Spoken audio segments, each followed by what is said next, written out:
Hi guys! Welcome to my vlog. So ito na po yung part 2 ng ating gun safety. Medyo mahaba na kasi unang video kaya pinutol na natin. Alam ko naman bibitaw kayo pag masyado nang mahaba. So isa pa pong dapat natin tandaan. Halimbawa, ito ay hindi naman sa gwardiya. Kasi sa gwardiya, bawal tayo magpahiram ng ating baril sa ibang tao. Halimbawa, may sarili kang baril, nagkakayabangan.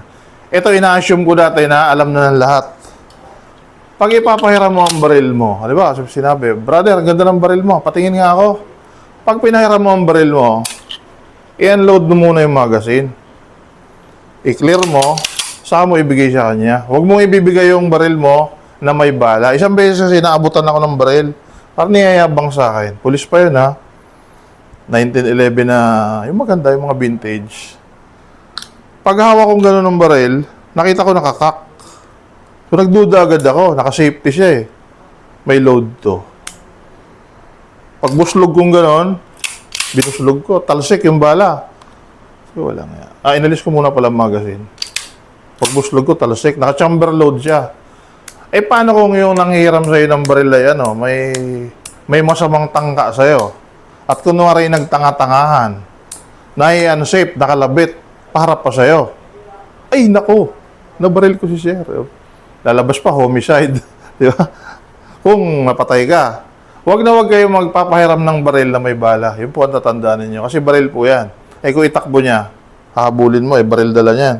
So, huwag na huwag po ninyong ipahiram ang inyong baril na may bala. Pinahiram mo na nga, may bala pa. So, mali po yun. Lagi nating iisipin yung safety. So, yun po yung isang reason bakit may na-accidental fire. Isa pang reason bakit may na-accidental fire. Sa mga area na medyo mataas yung threat, ang ginagawa ng iba, may chamber load sila. Minsan naman, wala. Minsan may chamber load, minsan wala. Dapat po ang gagawin ninyo pagka ganoon, kung talagang mataas ang threat doon sa inyong duty, i-ano nyo na, i-muscle memory niya. Ilagay nyo na sa, kumbaga, procedure, kasama na sa procedure na naka-chamber load ka lagi, isa. Kasi kung magcha-chamber load ka ngayon, bukas ay hindi na, pag maisipan mo, mag-chamber load ka uli. Tapos bukas na naman hindi na. May chance na malimutan mo yon. Mawawala sa isip mo. Ba't matigas kalabitin to? Aba, hindi pa makikasa. Alisin mo safety, bagam. Kasi minsan may mental blackout tayo. Dapat pagka gano'ng mataas ang hostile at required talaga may chamber load kayo. Kasi may mga area naman talaga may naka-chamber load.